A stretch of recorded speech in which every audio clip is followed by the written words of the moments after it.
Awi Abiari from Awi TV at the Wildcard Gym here in Hollywood. And beside me is Bobby Pacquiao, another boxer. Kumusta ka, Bobby?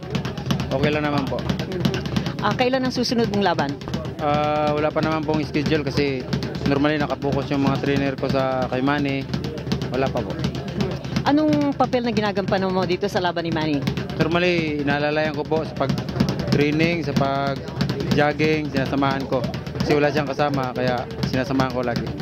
Anong pinakamagandang yung bahagi ng kanyang pagsasanay na mahalaga para manalo siya? Normally, napakaganda yung ano niya ngayon, yung mga technique na gagawin para sa kay Hatton.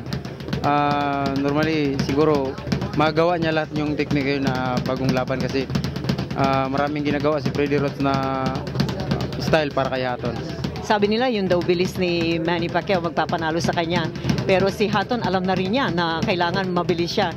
Pero syempre kapatid mo si Manny Pacquiao, siya ang mananalo. Bakit siya mananalo?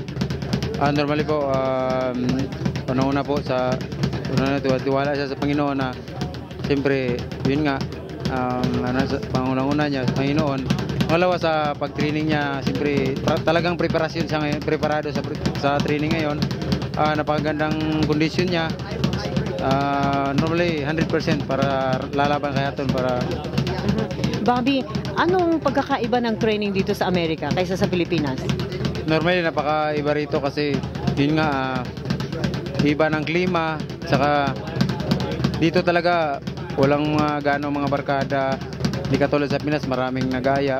Dito normally focus ka sa training, yun lang jogging, pagkahapon training yun lang. Ibig sabihin na dito ka mananatili ng matagal sa Amerika dahil magte-training ka para sa mga susunod mong laban? Opo, kasi dito po ako nakipag-training para sinuportahan ko yung kapatid ko para sa pag-jogging, sa training. Lagi ko yung sinasamahan. Yeah, para na rin sa akin kasi nagti-training na din ako.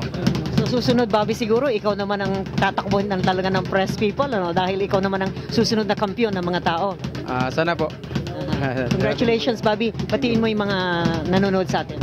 Lahat na binabati ko po lahat yung mga kabayan ko. Sana po suportahan niyo yung laban ni Manny ngayong May 2nd in Las Vegas. Sana po ipagdasal niyo po siya manalo.